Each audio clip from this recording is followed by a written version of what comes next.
136 बीमारी होती है, नाम का पता नहीं। तो हॉस्पिटल में गौमूत्र की सप्लाई शुरू करवा दें। नहीं, गौमूत्र अगर पकड़ो हॉस्पिटल बंद हो जाएगा। हॉस्पिटल जाने की तो जरूरत डॉक्टर साहब जो लूट रहा है दवाई दे दे के सब बंद। ये एक घर में एक गौ माता रखो, डॉक्टर का जाने की जरूरत नहीं है, देसी गौ माता। तो आप कितना गौमूत्र का आप सेवन करते हैं रोज? कितना? एक। अस्सलामुअलैकुम दोस्तों, मैं हूं शारिफ खान। अभी जो वीडियो आप अपनी स्क्रीन पर देख रहे हैं, इस पे नेशनल दस्तक के पत्रकार शंभू सिंह को गौमूत्र के ऊपर अंधभक्त ज्ञान दे रहे हैं। मैं आज आपको एक ऐसी वीडियो दिखाने वाला हूं जिसमें हमारे नबी करीम सल्लल्लाहु ताला अलैहि वसल्लम ने गौमूत्र और ऊंट के मूत्र के बारे में कुछ कहा था, जिसका सुनना आप लोगों के लिए बहुत ज़रूरी है। आम मुसलमान को इसके बारे में नहीं पता होगा, हमें भी नहीं पता था, हमने रिसर्च करी तब जाके पता लगा। डॉक्टर जाकिर नाइक साहब से आज मैं आपको एक बयान सुनवाने वाला हूं जिसमें नबी करीम सल्लल्लाहु ताला अलैहि वसल्लम ने गौमूत्र और ऊंट के मूत्र के बारे में कुछ कहा है। आज के दौर में जो अंधभक्त बार बार ये बात फैला रहे हैं, सारे लोगों को परेशान कर रहे हैं कि गाय को राष्ट्रीय पशु घोषित करो और गौमूत्र का सेवन करने से बीमारियां दूर होती हैं, ऐसा होता है वैसा होता है। तो चलिए पहले शंभू सिंह की ये वीडियो देखते हैं, उसके बाद डॉक्टर जाकिर नाइक साहब से मैं आपको सुनवाता हूं नबी करीम सल्लल्लाहु ताला अलैहि वसल्लम ने गौमूत्र के बारे में और ऊंट के मूत्र के बारे में क्या कहा था। तो चलिए शुरू करते हैं वीडियो। गाय पाले हैं कभी? हाँ। गाय कितने महीने पर बच्चा देती है? 9 महीने पर। गाय का पहला दूध का रंग कैसा होता है? पीला। गाय पाला है भाई, मान लिए हैं? कितनी गाय है? गौमूत्र दिखाना आपको हैं?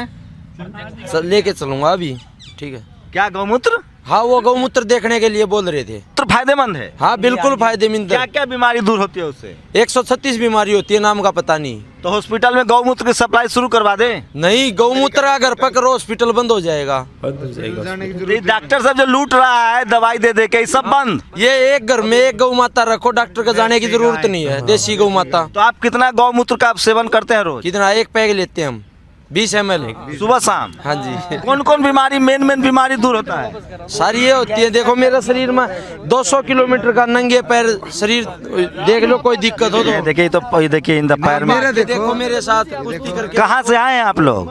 मैं ये पैर में क्या है? महम से पैदल आए? पैदल आए नंगे पैर और इस कड़कड़ाती। तो ब्राह्मण समाज से हैं? नहीं, तो हिंदू समाज से। हिंदू समाज से। हिंदू समाज से? हाँ, आ रही है हम। जाति आपको लगता है कि मतलब गौमूत्र के सेवन से सारी बीमारियां दूर हो जाएगी? हाँ, बिल्कुल हो जाएंगे। डॉक्टर जाकिर नाइक से सवाल किया गया था कि एक हदीस के मुताबिक नबी करीम सल्लल्लाहु अलैहि वसल्लम ने मुसलमानों को हुक्म दिया है कि वो ऊंट का पेशाब पिएं अगर उन्हें किसी बीमारी का आर्जा हो जाए तो।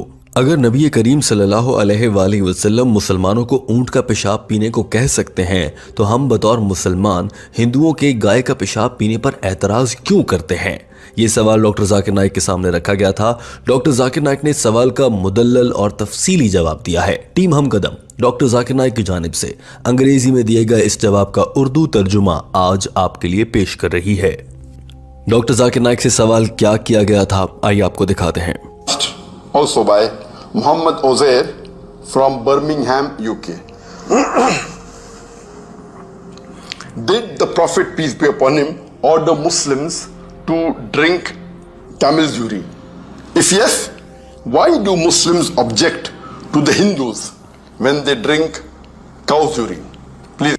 यहाँ पर डॉक्टर जाकिर नाइक से सवाल ये किया गया है कि हिंदू अगर गाय का पेशाब पिए तो गलत और मुसलमान ऊंट का पेशाब पिए तो सही कैसे हो सकता है।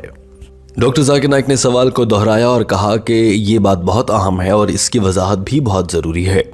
और ये बात इंसान की अक्ल में भी आती है कि अगर गाय का पेशाब पीना गलत है तो ऊंट का पेशाब पीना ठीक कैसे हो सकता है। डॉक्टर जाकिर नाइक ने कहा कि जी हाँ, हिंदू गाय का पेशाब पीते हैं और मुसलमानों को हिंदुओं से इस बात की वजह से नफरत नहीं करनी चाहिए कि वो गाय का पेशाब क्यों पीते हैं। दीगर वजूहात की बुनियाद पर हिंदुओं से नफरत की जा सकती है, लेकिन इस वजह से नहीं, क्योंकि इब्ने सीना जो कि एक मारूफ मुसलमान साइंसदान थे, उन्होंने ये कहा है कि गाय का पेशाब और ऊंट का पेशाब ये दोनों नापाक नहीं होते हैं। At the Hindus, just because they drink the urine of the camel. According to Ibn Sina, he says that the urine of the camel and the urine of the cow, it is not najis.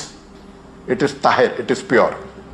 Doctor Zakir Naik ने इस मौके पर यह भी कहा कि दीन इस्लाम के फ़ुक़हा और उलमा के इल्म की रोशनी में उनकी जानिब से ये बयान किया गया है कि दुनिया का हर वो जानवर और परिंदा जिसे खाना हलाल है, उसका पेशाब या फिर उसके जिस्म से खारिज होने वाली कोई भी गलाज़त नापाक नहीं है। जैसा कि अगर कोई परिंदा उड़ते हुए इंसानी जिस्म के ऊपर गलाजत कर देता है या कंधे पर कर देता है तो उसे झाड़ कर साफ कर लिया जाता है और इससे आपके कपड़े या आप नापाक नहीं होते हैं। According to the fuqahas, according to Islamic scholars, they say that any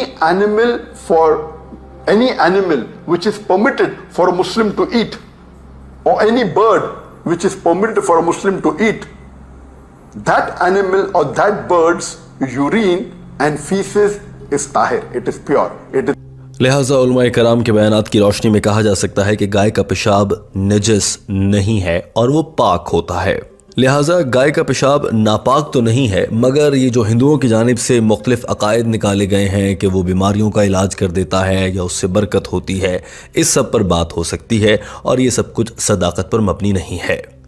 doctor Zakir Naik ने कहा कि गाय के पेशाब के सेहत के लिए या इंसानों के लिए कोई फ़ायदा है या नहीं, इसके लिए उन्होंने ख़ुद भी तहकीक की है और इंटरनेट पर मुख्तलिफ वेबसाइट्स को चेक किया है। कोई भी साइंटिफिक वेबसाइट ऐसा नहीं कहती है कि गाय के पेशाब से बीमारियों का इलाज होता है। अलबत्ता कुछ हिंदू वेबसाइट्स ऐसी हैं जो ये दावा करती हैं कि गाय के पेशाब से इलाज किया जा सकता है, जबकि दूसरी जानिब मुसलमान हैं जो कि ऊँट का पेशाब एक हदीस की रोशनी में पीते हैं बतौर अद्वियात, और उनके लिए बहुत सी साइंटिफिक रिसर्च मौजूद हैं जिनमें यह कहा गया है कि मुसलमान या कोई भी इंसान अगर ऊँट का पेशाब पीता है तो जिल्द की बीमारियां, कैंसर, हेपेटाइटिस और दीगर अमराज से छुटकारा हासिल किया जा सकता है और ये बात साइंसी लिहाज से साबित होती है। जबकि हिंदुओं का ये दावा कि गाय के पेशाब से बीमारियां ठीक हो जाती हैं, इसकी कोई साइंसी दलील मौजूद नहीं है। I went on the net and I tried to find out the benefits of the urine of the cow. According to any scientific website, I could not find any evidence. Yes, there are many Hindu websites which claims that there are so many medical benefits that can. Doctor Zakir Naik ने कहा कि ऊँट का पेशाब अरब के लोग आज भी पीते हैं और सदियों पहले से अरब के लोग ऊँट का पेशाब पीते आ रहे हैं। हिंदू तहजीब में माजी में गाय का पेशाब पीने की कोई मिसाल नहीं मिलती है, गो के हिंदू ऐसा दावा करते नजर आते हैं। डॉक्टर जाकिर नाइक ने यह भी कहा कि बहुत से हिंदू माजी के हवाले से बहुत से दावे अपने मजहब के साथ जोड़ देते हैं। उसकी एक मिसाल भी उन्होंने पेश की और डॉक्टर जाकिर नाइक ने बताया कि इलेक्शन मुहिम के दौरान भारत के वजीर आज़म नरेंद्र मोदी ने यह दावा किया था कि हिंदू मजहब में बहुत पुरानी कई सदियां पहले कॉस्मेटिक सर्जरी और दीगर सर्जरीज का रुझान रहा है और हिंदू मजहब ने इंसानों को मुख्तलिफ मेडिकल सर्जरीज की टेक्निक सिखाई हैं और इसकी वजाहत जो नरेंद्र मोदी की जानिब से दी गई थी वो ये थी, गणेश की मिसाल दी जाती है। नरेंद्र मोदी ने कहा कि गणेश को देखा जाए। दोस्तों यहाँ आपको बता दें कि गणेश से मुराद हिंदुओं के लिए वो बुत है जिसकी वो पूजा करते हैं, जिसका सर तो हाथी का है मगर धड़ इंसान जैसा है। और नरेंद्र मोदी ने ये भी कहा था कि दरअसल ये एक इंसान था जिसकी गर्दन को हटाकर वहाँ पर हाथी का सर जोड़ा गया था, इसीलिए वो उसको भगवान मानते हैं। नरेंद्र मोदी का ये मानना है कि हिंदू मज़हब में बहुत सदियों पहले से ही कॉस्मेटिक और दीगर सर्जरीज हो रही थी। यही वजह थी कि गणेश को बनाया गया था जो कि जिसका सर हाथी का और धड़ इंसान का है। डॉक्टर जाकिर नाइक ने हंसते हुए कहा कि आज के दौर की 2020-21 की साइंस भी इतनी जदीद नहीं हो पाई है कि इंसान का जिस्म इंसान का हो और ऊपर सर हाथी का लगा दिया जाए और वो जिंदा नजर आए, मगर नरेंद्र मोदी को अपने मजहब में ना जाने क्या क्या कुछ नजर आता है। What is mentioned about Ganesh, the elephant head god of the Hindus, also known as Ganpati? It's a body of a boy and the head of an elephant. Prime Minister Narendra Modi says that at that time when an elephant head was put on a boy's body, it proves that there was cosmetic surgery at that time. Doctor Zakir Naik ने हंसते हुए कहा कि नरेंद्र मोदी का ये बयान सुनकर किसी को भी हंसी आ सकती है और कोई भी साहिब अकल आदमी इस दौर का इस बात पर यकीन नहीं करेगा। डॉक्टर जाकिर नाइक का ये अंदाज बहुत खूबसूरत लगा है। दोस्तों आइए आपको भी दिखाते हैं। Statements are laughable. No human being which has the knowledge of medical science will agree with the statements. Doctor Zakir Naik ने कहा कि इसे ये कहना कि कॉस्मेटिक सर्जरी थी और ये सब कुछ हिंदू मज़हब में पहले से हो रहा था, ये काबिल बर्दाश्त नहीं है। अलबत्ता अगर कोई शख्स ये कहे कि ये अल्लाह की जानिब से किया गया मौजज़ा था तो मैं यकीन कर लूँगा, क्योंकि कुरान पाक में अल्लाह के मौजज़ात का जिक्र है और वो ऐसे हैं जो कि इंसान सुनकर हैरान रह जाता है। लेकिन उसे ये कह देना कि ये माजी में हमारे मज़हब ने सिखाया था और कॉस्मेटिक सर्जरी थी, या फिर आज की जदीद साइंस से उन्हें जोड़ने की कोशिश करना, ये गलत है और इस पर यकीन नहीं आता। डॉक्टर जाकिर नाइक ने मिसाल भी दी कि हज़रत मूसा अलैहिस्सलाम ने दरिया को 2 हिस्से में तकसीम किया। कुरान कहता है, बाइबल कहती है, हम इस पर यकीन रखते हैं, अल्लाह का मौजज़ा है। लेकिन हम ये नहीं कहते कि ये सब कुछ साइंस में अब दोबारा से भी हो सकता है। कॉस्मेटिक सर्जरी तो आज के दौर में हो रही है। आज के दौर में कोई भी इंसान दरिया को 2 हिस्सों में तकसीम नहीं कर सकता है। God, I will not object. For example, Quran says that Moses, peace be upon him, and even the Bible says that Moses parted the sea, peace be upon him. It's a miracle of God. I will believe in it. तो उम्मीद करता हूं दोस्तों video आपको पसंद आई होगी।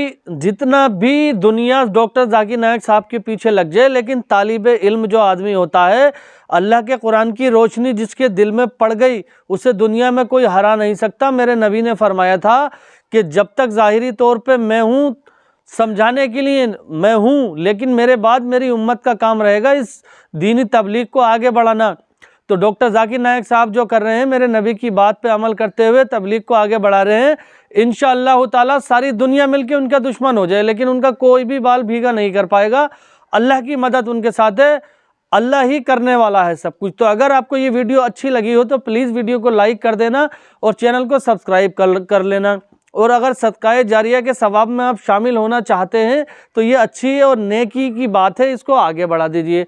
यानी video को शेयर कर दीजिए अपने व्हाट्सएप के अंदर, किन्हीं भी 2 लोगों को इस वीडियो को शेयर कर दीजिए। अल्लाह इस सवाब में आपको शामिल करेगा इंशाअल्लाह। तो खुदा हाफिज़, दुआओं में याद रखना। फिर मिलूँगा इसी तरह की एक नई वीडियो के साथ।